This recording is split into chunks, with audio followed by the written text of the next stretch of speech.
We're live from downtown Obey. It's 12:10. Please get your line notes out from last day. Ready, willing to write.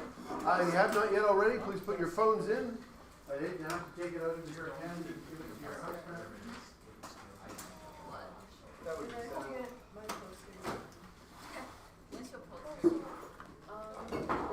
sad. Because if they're anything like me, they'll forget it for 5 days. Poor student, I won't mention his name, but his teacher had his phone, not because he did anything bad, he just forgot it in the box. So the teacher put it in my mailbox, and I forgot to check my mail for like 5 days. You know, it's funny. It's sad. Okay, last day we did deontology, which is rights versus duties. It doesn't care about consequences, just if you're doing the right thing. You know if you're doing the right thing if the precept that you're looking at, if raised to a universal law, would make sense, and that would make a good and just society. So, honesty. Main one being autonomy and respect for persons. There's the principle of best action. If you have a duty, you must do it to the best of your ability. And relevant difference. You can get into conditions that counteract the rights. So, everybody has the same rights, principle of equality and justice, but if you have destroyed your liver by drinking, then you don't have the same right to a liver transplant. But you would as soon as you stop drinking. It doesn't care about your history. It doesn't bear grudges. It just says right now, this is the situation. Utilitarianism, greatest good for the greatest number. We define the greatest number as literally everyone, which is what my rant and swearing was about yesterday, in that it considers the whole world. And maybe if you have a lot, you should also save some lives and buy a slightly less or a slightly smaller or not quite as big TV. It also says greatest good, and I don't want to spend a lot of time on the two ethical principles. I've given you two. They should be sufficient for what we're about to do. But there is two different types of good. There's something called hedonistic, and that means things you can count. So those utilitarians will look at like the number of infant deaths in a hospital. Do they go down and do they go up? Does a new policy make them go down? Does it make it go up? What is the GDP of a country? How many iPhones did you sell? How much medicine did you give up? How many people were cured? Hedonistic utilitarians are going to look for facts and things you can measure to show that they're doing good. There are such a thing as ideal utilitarians, and they will talk about counting the amount of compassion. So they will have like justice and compassion and other such values, and they will say like, oh, maybe we shouldn't take our old people who are not contributing to society and leave them on a rock to die, because, you know, why waste resources on them, as maybe a hedonistic utilitarian will say, but we want to teach people about compassion and respect, so we will keep them around because they're a useful lesson. They're a little different from deontologists, but they often make very similar decisions, but for completely different reasons. We also have rule and act. Did I go through rule and act last day? Yes. Give you an example. Does everybody have it written down? Yeah. Does anybody not have it written down? Okay, great. Create a rule that from now and forever will meet this condition. That may mean individually at any one point it's not the greatest good for the greatest number in that instance, but in the long term it absolutely is. Hence, when you want to leave prep because you're done prep, I will say no, not because it might not be good for you, but because that will create a situation when people who are not done prep will be sad looking outside and not doing prep because they will see you playing basketball. Act is you only consider in the moment. Okay, we're going to end that. Title a section bias. And I'm going to go through some common cognitive biases. And then we're going to be done. We're going to watch the film credits. You don't have to write that down. Hold it.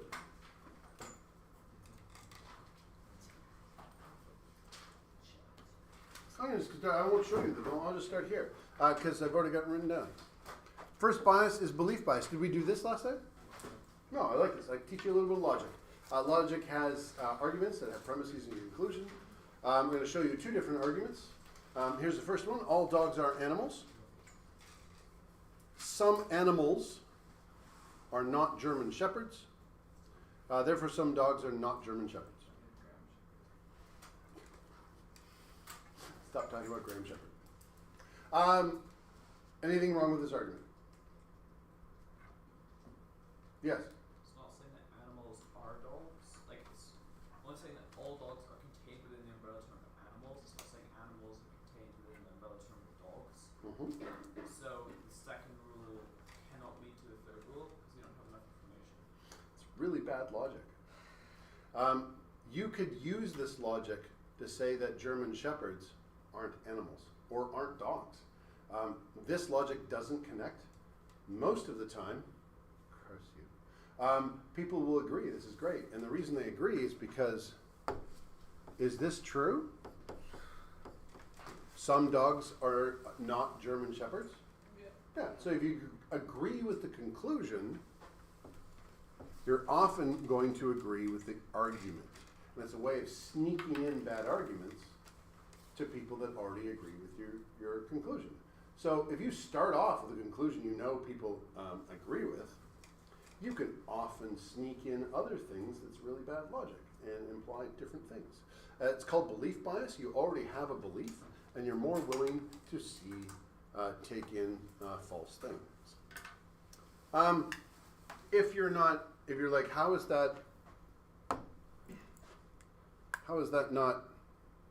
that work? Like, why is this wrong? And you can't see it. Well, you can start labeling things. All A's are B's. Some B's are not, and that's a completely different class, C.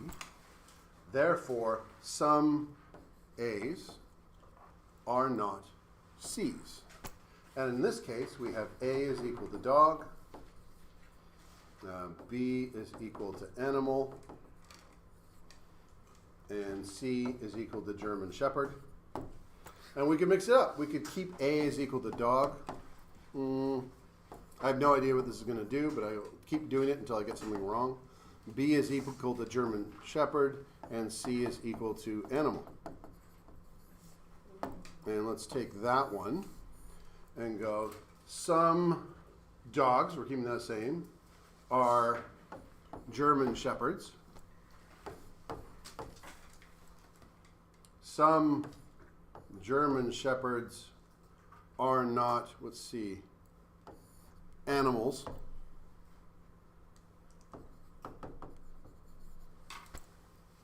Therefore, some dogs are not, let's see again, animals. And if you keep rearranging those terms, let's make A is equal to German Shepherd, B is equal to dog, and C is equal to animal again. Some German Shepherds are, B is dogs. Oh, that seems reasonable, yeah. Some dogs are not, see, animals. Okay, that seems wrong. Therefore, no, we don't want to accept that one. If I rearrange that one, so I got are not German Shepherds, there's a particular format. I think I actually have it on that sheet. But you see how you can do it. Yeah, there it is. All German Shepherds are animals. Some animals are not dogs. Therefore, some German Shepherds are not dogs. If you go through and you switch them enough, you can get that argument. This is true. This is true. That's not true. And the way you know an argument doesn't work is if you can make the exact same argument and come up with facts you clearly know are wrong. Therefore, that's not a good method of logic. But it worked before, if you were confused by it, because the conclusion was good, so you couldn't tell. You actually had to understand the logic. So that is belief bias. We are going to, you don't have to write this down. I'm assuming you know what the difference between beliefs are. We're not doing a huge amount of notes. We're just going to mention a few different types of biases. I liked all the different stereotypes. During COVID, he became a poster child and a subject of memes because he made a little video that said, well, I know this COVID, man, but I'm on spring break. Can't stop spring break. And he became the poster child for every news organization that wanted to blame the spread of COVID on young people willing to go out and party. Was he representative of all young people? Absolutely not. But he definitely affected a lot of people's perceptions. There was young people who were delivering food to elderly people during COVID and organizing so that they could survive. The stereotype was also all the old people. It's just going to kill the old people. And there's a meme: virus, coronavirus, COVID-19, boomer remover. And then if you're old, you're not going to survive COVID. Lots of people survived COVID, including old people. It killed young and old. It wasn't more likely necessarily hugely to survive just because you're old or young. Those are old and young biases, and they're a bit separate. Confirmation bias. So that one you are going to write down. Have I done the algebraic activity where I had you guess a rule, an algebra rule? No. I will do that to demonstrate this then. Closely related, so these notes first, to belief bias is confirmation bias. You don't need to write that part down. You can just summarize it. The tendency to attach more weight to evidence that supports our viewpoint.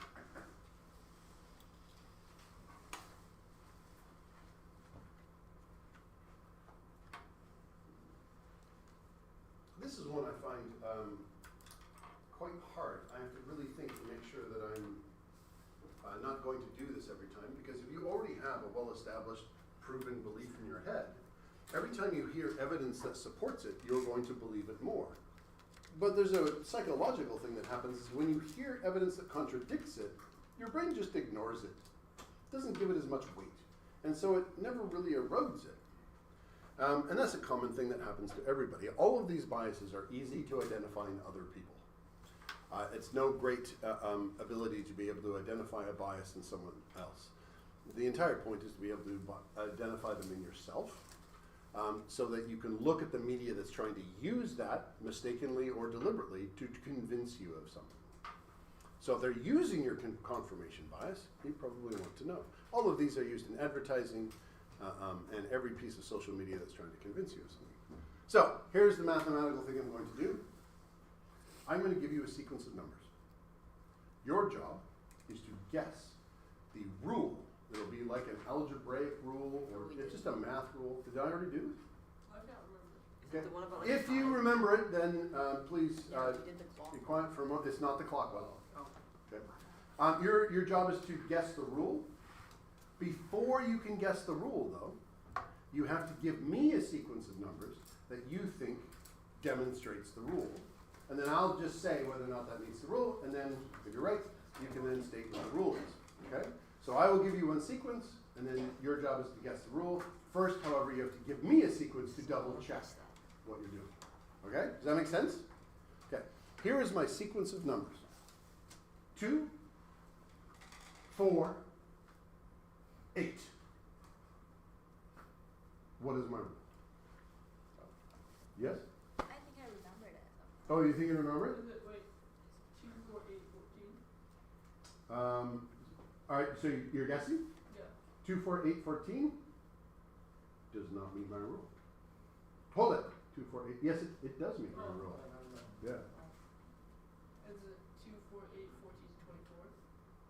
2, 4, 8, Oh, no, 14. 22. 2, 8, 4, 8. 2, I thought it 8, doubled every I thought it time. was times 2. Okay, It's what would you have asked? If you gave me a sequence of numbers to check, what would you have asked? 3, 9, 27. 3, 9, 27? That would have met my rule. What would you have asked? It would have? Didn't you have your hand up? No. That would have met my rule, yeah. Then it's just No? Anybody else had a sequence of numbers ready to ask? times 2. Yeah? 1, 1, 1, 1, 1. 1, 1, 1. Well, I only take 3 at a time, but yeah, 1, 1, 1 does not meet my rule. What? And 4, 8, 14. that's more important than the ones that met my rule. Yes? 3, 2, 1. 321 does not meet my rule. Yeah? 1,977,84,002. Hold it.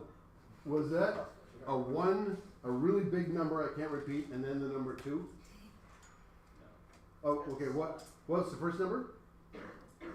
What's the second number? Let's say 947,32,002. Okay, and what's the third number? 32,002. That's smaller than the second number, right? No. Yeah. Like you saying like a comma. Like The first number is 1, the second number is 947, the third number is 32,002. Okay, I thought the second one had 1,000. Yes, that meets my rule. 416, 64. 41664 meets my rule. Oh, Yeah?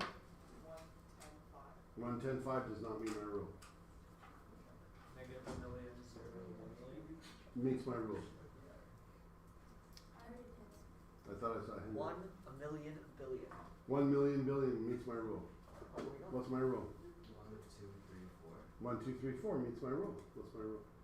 Is every number like is bigger than the last? Yeah, Wow. that's my whole Absolute rule. masterclass. Yeah. That's amazing. And when you're asking, notice 52 of that. it wasn't as helpful, and that's the whole point of the exercise. It's often not helpful So it was this year. to have confirmation. Because when I said, yeah, it meets my rule, it didn't give you a lot of information. Like, oh, that met the rule. But when I said no, you absolutely knew something. When someone said, was it 111? Yeah. Yeah, like, oh, well, that, you can't have them all the same. That eliminated a ton of things. You can't have them go down. That eliminated a ton of things. But then when they're just going up, and then a couple times, confirmation, when people, I find very often doing this, will just repeat the rule I gave them. It's very common. I'll go 248, and someone will go 4816. And I'm like, yeah, that meets my rule. But you just confirmed the rule was what I was trying to trick you to believe. And that's an example of confirmation bias. You ask to confirm the things that you already know. You don't ask the stupid questions that you know are wrong, because surprisingly, they might be right. You need to ask those to figure out where it actually goes or not.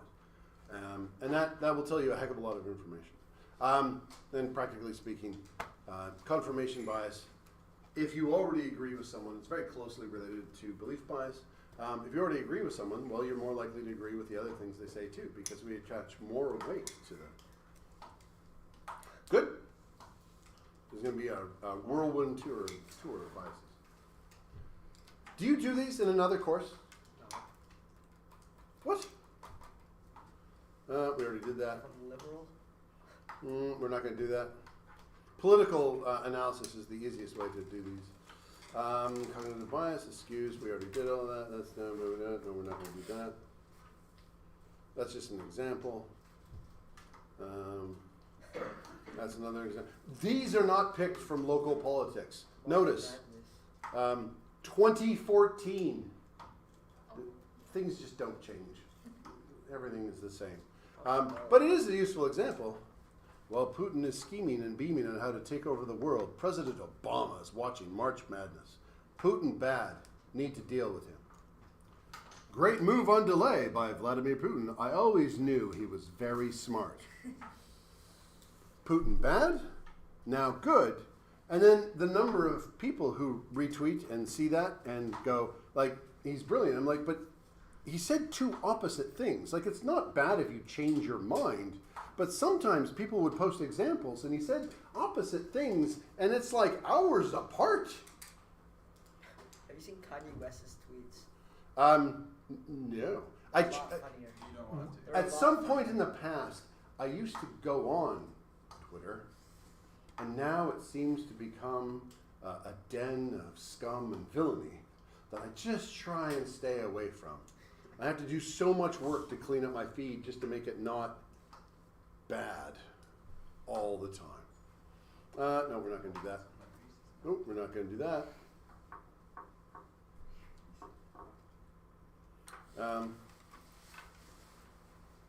We'll do this one. False consensus effect.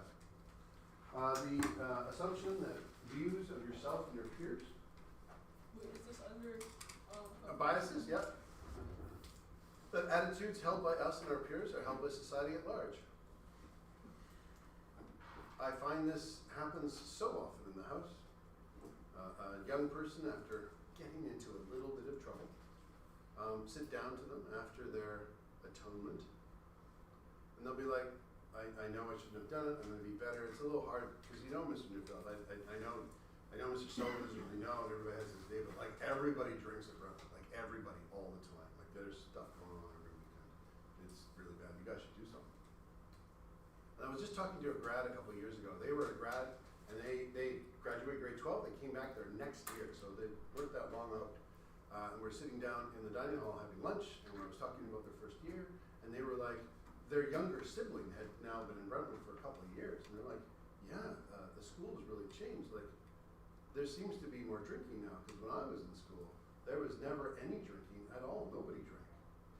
And I'm like, you sweet, young, naive thing. You and your friends never drank, so you assumed that nobody did. And you and your friends always drink, so you assume that everybody does. That is the false consensus effect. You just assume that everybody's doing what you're doing. It may not be the case. Certainly both of those can't be true at the same time, given that both happened in the same year.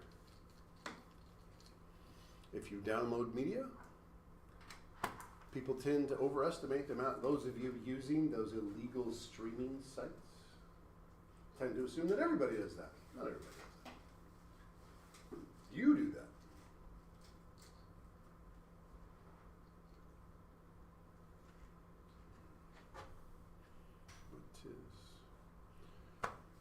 Thieves tend to assume that other people steal, and honest people tend to assume that other people are honest. And that is such a useful thing if you're a criminal. Because when they say, hey, my child is trapped at home, I was mugged and I don't have my wallet, and I just need some money. Let's see, what's the latest scam going on? I think one is that they had to get their car out of the impound or something, so they needed like $100 to get home to their child who was locked inside. And people just give them money because they believe them. Who would lie about that? Nobody would lie. Certainly not on the internet. And it's really easy to be very quickly convinced, because this is not something that you think through. You just, if you're honest, you assume that other people are honest. That's why I'm always a little suspicious of people who are very suspicious. Why are they suspicious? Are they also bad? That quickly gets down into a meta, though, because I'm suspicious of the suspicious, which means that I am suspicious. You're suspicious. Mm-hmm. That's good. Anybody still ready? Is this gonna be on the exam Yes. or all the other classes? This is like going to be on every exam you ever take. Oh. Are we gonna be tested on like? Every day is an exam. Come on, Liam. Geek for swamp. Is this going to contribute towards our mark? Pardon? Is it going to contribute towards our mark in any way whatsoever? All knowledge, fundamentally, contributes to your understanding of the world and contributes to Is your there going mark. to be a question on Is this any physics? tests? Like, what kind of bias is this? Well, any test may or may not include information from a course directly, but everything affects everything else. Bandwagon effect.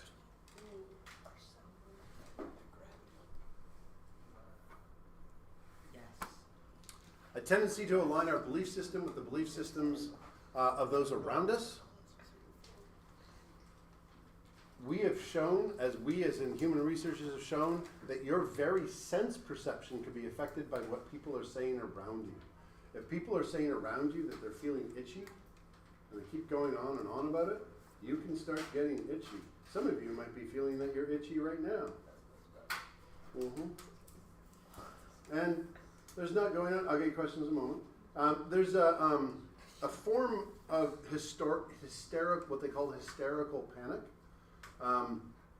in which people will believe that they're being affected by a poison, And one of the reasons we know that this, in modern day, we know it's not a poison or an environmental agent is because it can spread through social media too.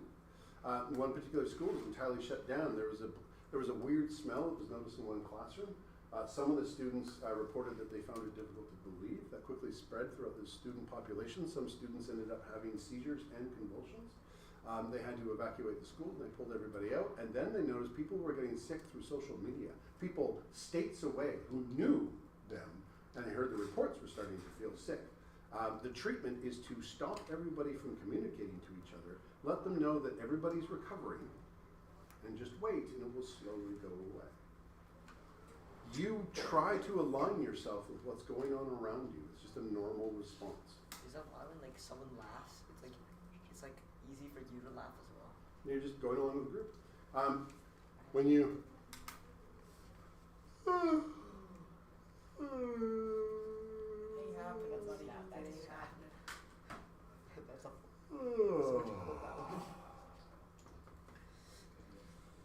Hold on. Yes. Are sound waves affected by gravity? Sound waves, the one.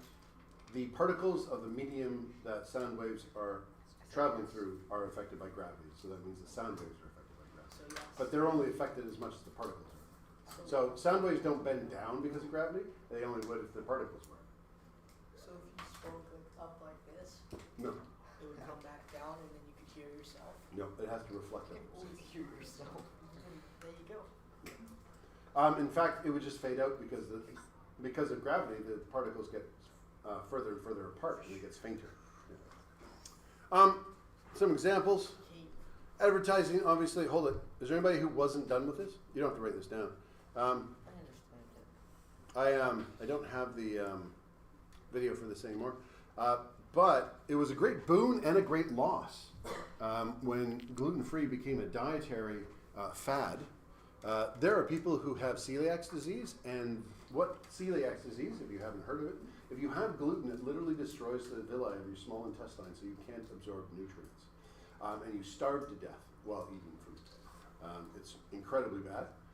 And it's as bad as if you were anaphylactic to something. It's a really severe condition. There are people who are intolerant of it, and it just causes a lot of upset. They may not be as bad as a celiac, but it's not good.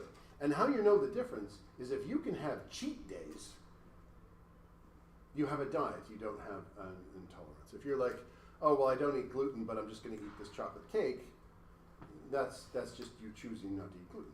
But if you are noticeably upset when you have it, then yes. Now, you could be upset when you have it and still have it if you're intolerant and you're just putting up with the upset, as everybody with lactose intolerance has shown us.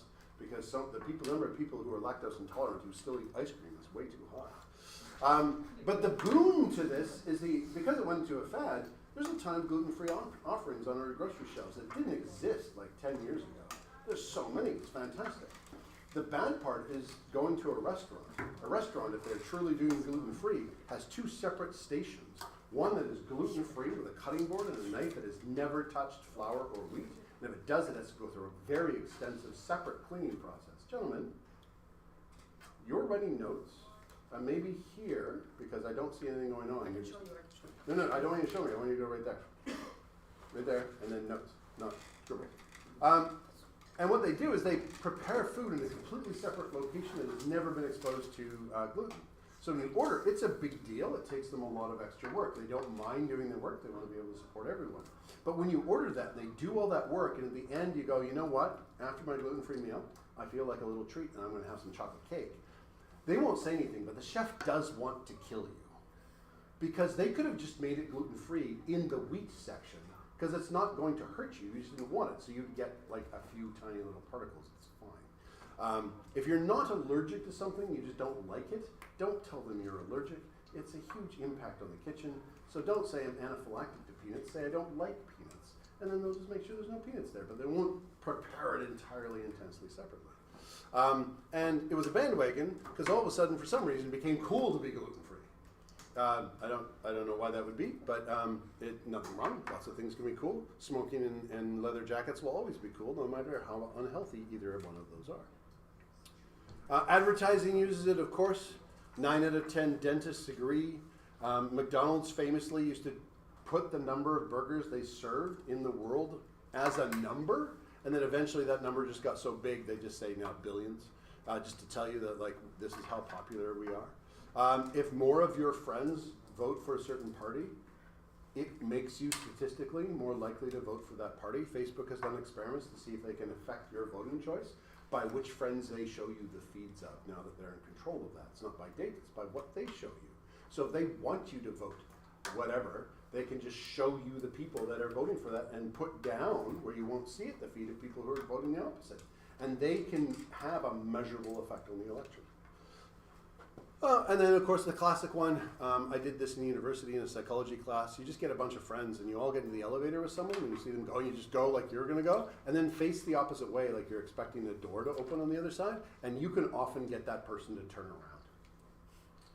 And then when it goes there and it opens on the wrong side, you all just turn around like you planned it and just walk out, and they will be very confused. We wanted to do an experiment, so we didn't want to see how many people we could point to the top of a building. So we just stood outside of the building in white lab coats, and we wrote things down, and we would just look, and we would write things down, and we would look, and we would point, and we got a huge crowd around us, and they were looking and pointing, and talking about what was up there. Well, I didn't see anything up there, but they definitely did. And that's because they just want to feel part of the group, and we're doing it, and they want to see what's going on, and they start pointing. You can do lots of different things like that. A famous one, which is, I have not ever seen done, but has been written, I can't remember what it's called, the Russian fire drill.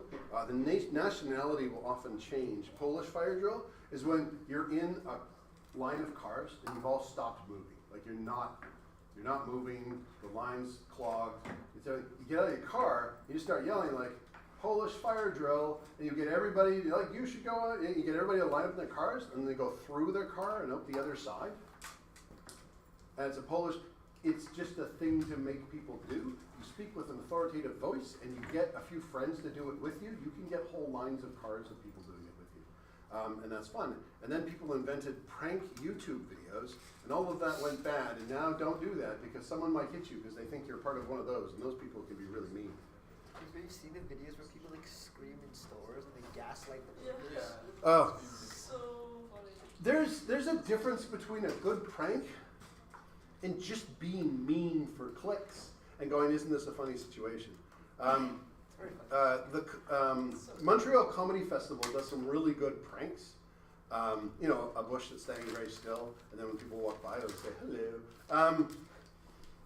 But there's some I've seen online. I'm just like, you threw milk up and it's splattered on the ground. Ooh, you just created a mess. Write this one down, obedience to authority, and I'm going to go through one of the most famous experiments extremely quickly called the Milgram experiment. And this is often written as the obedience to authority, like they're following orders, and that's often a misinterpretation of the results. A very quick read of the results, or if you're like writing an article, it's like, yeah, that's how willing people are willing to go along by being told what to do, and that sounds very much like orders. But as I'll explain, it's not really all much about orders. It's more about if you believe yourself a good person. If you find an evil person, they can do bad things. But if you want to get a lot of really bad things done, and like really bad things, find a good person. Good people will do really bad things for good reasons. They're often willing to do things that perhaps most people wouldn't do. I'll explain the experiment in just a moment. Let me know when you've got it down. Putting your pen I'm up. gonna participate. You're not going to have to participate in anything. Do you want to participate? I can do this stuff. It involves electric shocks. Oh, To- can you do the chain of pain? Pardon? Can you do the chain of pain? The chain of pain? What's the chain of pain? No, it's like there's like an orb, like the electric orb. The static electricity Yeah, generator. yeah. We used to do that in science class because static electricity was part of the curriculum. It's not anymore. You do in grade 11 now. Yeah. And it gets more and more. I had that chain of pain when I was growing up because I grew up on a dairy farm. We had electric fences. So you could do that with an electric fence. And that last person, boom. Hilarious for us if we weren't that person. Anybody still writing? Okay, you don't have to diagram or draw this. This is to illustrate it, but I think it's one of those things it's useful to know about the world. I also caveat, do not base your entire philosophy over experiments done unethically in the 70s. It's interesting. It's nothing you should base your life on. Okay, so here is what's going on. View, you need to see the whole thing. Zoom, entire page. This is a wall. This is learner, teacher, experimenter. The experimenter is just watching what's going on and giving occasional instructions and is there to answer questions. They're not actually doing the actions. These two people were picked out of a hat. So you walk in, you pick out your name, and it says either learner, or teacher. You're volunteers. You volunteered for this. So they get a bunch of people. And then you just go sit down. Experimenter explains the instructions before you sit down. This person is strapped, you can see the little cuffs, to the chair. They can't move. That wire is attached to this device. It delivers an electrical shock. The electrical shock starts low, mildly painful, less than a bee sting. The last two are lethal and are clearly marked as such. And they just increase in level until that point. They can't move. They can deliver a shock. Before it, they gave a list of words that this person was supposed to memorize in like a minute. And so they're now answering questions. So this person will say something, because they memorized a list of words, what word goes with swan? And they will have to do it. If this person gets that wrong, they get delivered an electric shock. So that's the first question they get wrong, they get it at 1. The second question they got wrong, not second in a row, just the second question they get wrong, they go to 2. Then 3, then 4. There are 50 questions. Yes? Wait, you said the last 2 shocks were lethal. Yeah. Why would they need 2 shocks if the first one just... They're just labeled lethal, but they are definitely higher. The last one's definitely higher in voltage. The voltages are all labeled as well. Well, both of them are just gonna kill everything. Yeah. But, you want to be able to kill harder, I guess. In case maybe you don't get good. And these two know the intention of this is to study the effects of negative feedback on learning. During this process, the experimenter, if the teacher has any questions, they'll be like, "Hey, I don't want to do this anymore." And they're like, "Well, you should." How do I do this? Do I press the red button or do I press it several times? Ow! Now, I said you can't see them. You can definitely hear them. So when he presses the first button, you'll hear like, "Ow!" And then like the second button, like, "Ooh, that really stung." Third one, like, "Ooh, don't do that again." Like you hear them. By about here, on average, you start to hear sobbing. Now, to be clear, when they walked in, they pulled out the roll out of a hat. Both of the slips said teacher. Neither of them said learner, because this person is a paid actor. They are not getting an electric shock. This machine does nothing except light up when you press a button. And they're there just to lend ambiance. They know when this button lights up what type of pain they're supposed to simulate by yelling. And in a lot of the experiments, once they recorded their voice, because this is like old school 70s, they had like an old classic tape recorder. So when they hit like number 4, they would just play tape number 4 and go, "Wow!" And they just played a recording. So just to be clear, nobody's getting hurt. The only thing they're studying is the person who believes they're getting hurt and causing pain. This experiment was proposed to study why Germans are the worst and most evil people in the world.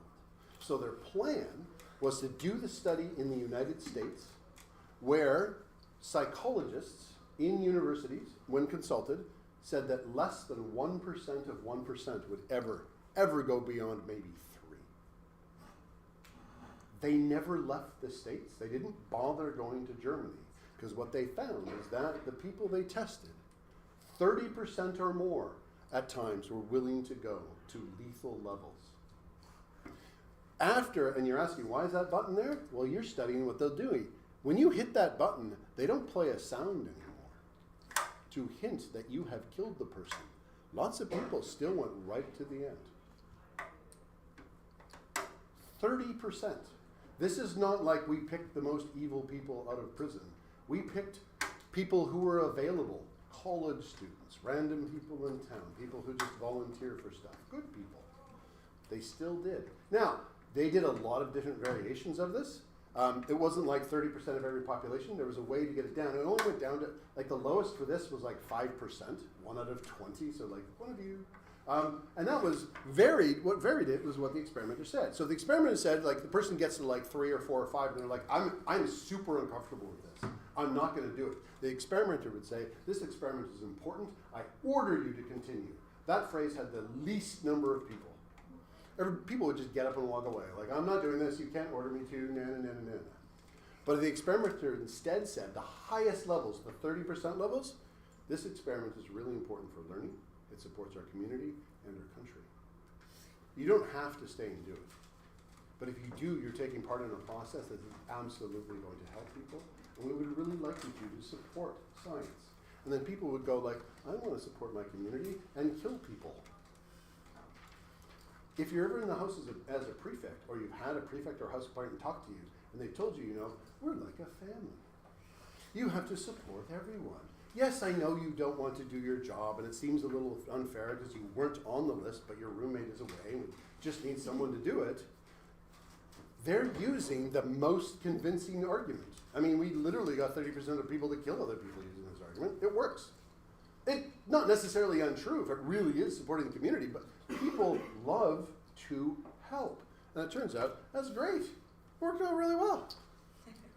And then, they never went to Germany because they realized, actually, this is a fundamental problem or helpfulness, because in the community, you want people to support the community. But if you tell good people to do bad things, and they believe you that they're doing a good thing, they will keep going. That's known as the Milgram's experiment, and it does show we have an inbuilt bias to obey authority. They did notice effects. If this experimenter is wearing a lab coat, they're more likely to press the buttons. If they're not wearing a lab coat and they don't look official, less likely to press the buttons. They tested it with like glasses on, glasses off. Apparently glasses on with a lab coat, you look really nerdy, so they're more likely to do what you say because you kind of, all the stereotypes. Worked. That's the Milgram's experiment. He got in a lot of trouble for doing it. He put up a ton of therapy afterwards for them. Did a lot of work to try and undo the damage. The teacher and learner got together, hugged, they came back after years, made friends.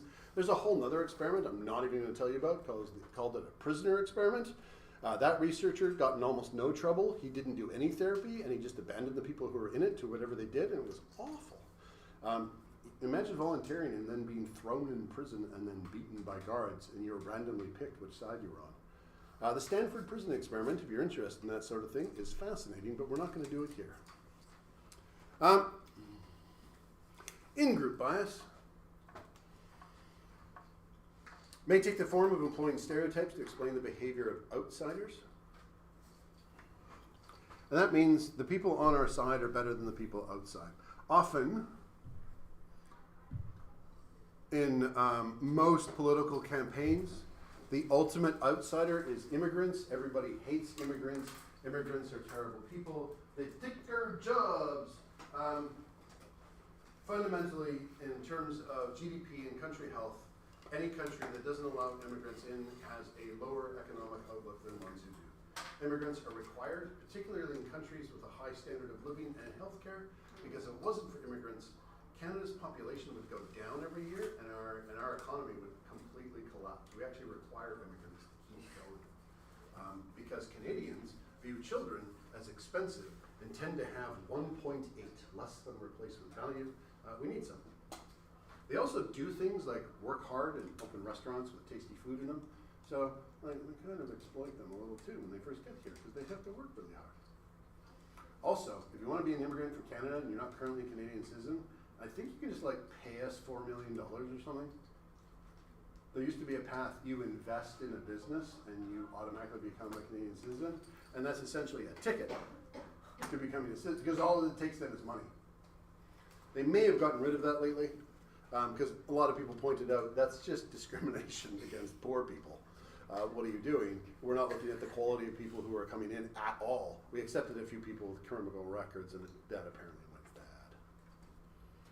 Because apparently if you have lots of money, those types of people still do crime. They do different crime, but they still do crime. I think we really need a break right now. Nope, because it's 5 minutes too. I'm actually hurrying because you have 15 minutes less than the other class, so I'm trying to give you the same amount of information. Good?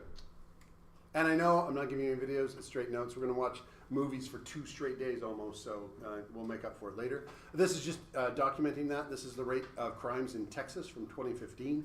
We have native-born Texans, undocumented immigrants, and legal immigrants. If you're worried about crime, worry about a citizen. Immigrants are far less likely to commit crime. Probably they may be worried about they're going to be deported, but they're also way too busy working hard. It's the lazy citizens just sitting around doing nothing, waiting for a handout that are committing all the crime. Oh, can I go up? Back, you mean? Here? Yeah.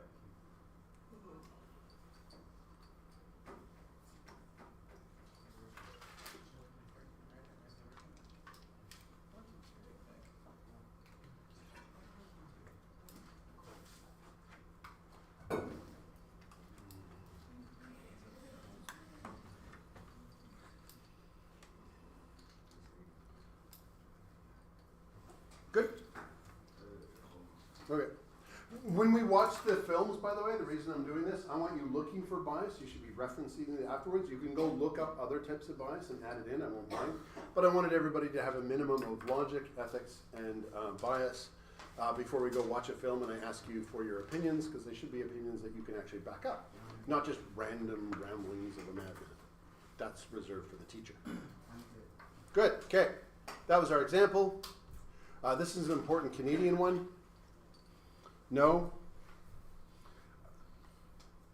I would like to tell you right now, if you think you're joining the NHL, or you're going to be playing in the World Cup, or you're going to become a world famous actor, stop trying to follow your dreams and do something practical. You will never achieve it. Give up now. You've probably never been told that in your life. I, as your teacher, get to be today to tell you, don't follow your dreams. They're garbage. Unless your dream is like to get a moderate middle class income, do some investments and be mildly successful, then follow your dreams. Obviously, I am joking, but we have a really bad sense, the number of grade 9s I have to talk to that are like, you don't understand, Mr. Neville. I know I've never done well all year, but don't worry, I'll lock in.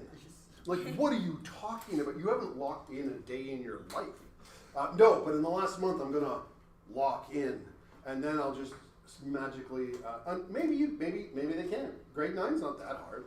They could lock in the last month and do well, but let's just say they don't because they don't. And then grade 10, they're like, "Don't worry, Mr. Neufeld. I'm gonna lock in. It'll all go fine." I'm like, "Yeah, well, you're probably not gonna happen. You should probably just start like mildly working all the time rather than locking in." And then by the time you get to grade 11, you've missed a lot of that foundation. And then you're like, "Oh, now I gotta lock in." And it's March. And you can't make up. There's no amount of locking in that can do that. You're missing all of that foundation. They were far overconfident of how much they can actually do. They were actually more, if they had started earlier, they would do better. Now, often I do have students who improve. Grade 11 is often the great wake up when they realize how much there is to do. But if you think you're going to go into the NHL when it's actually a 1 in 4,000 chance that you'll just make the top tier of the junior teams, and then if you're on the top tier of the junior teams, so less than 1 in 4,000 chance you get to the top tier of an adult team, not even the NHL. The students who think, they're like, "No, I'm just going to go back in the States and I'll become a famous basketball player."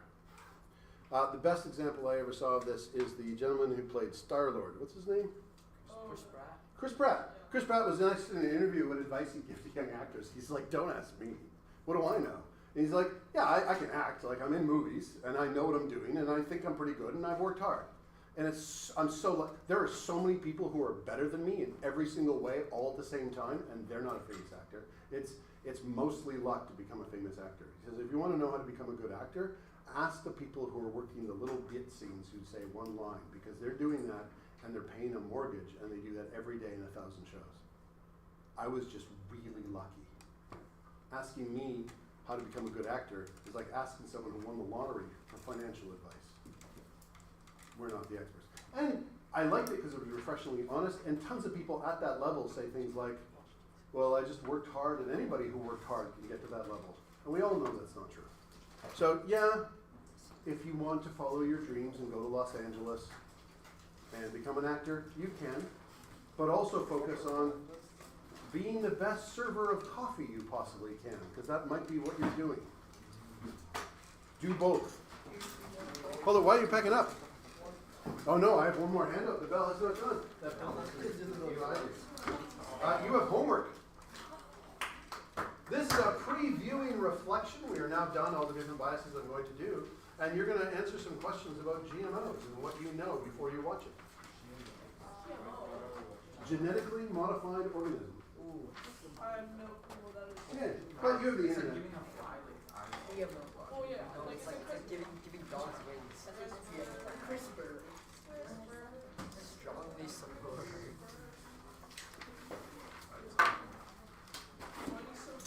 Once you have it and it's in your binder, do it so that you prep, and then you can go. We're starting the films next day. You're not It's involved enough. artificial game. No, good. We're done all the back. How are you doing on your social? What are you doing? The Battle of the Bulge. Big bit. Pick because it's not the Bulge. Alright. Barcelona won. PSG Aston Villa 1-1. Wow. You knew the goal. What's today? Thursday? Yeah, Wednesday. Wednesday. So I see you for a full block on Friday. We'll watch one of the shows. We might even be able to get partially into the second one.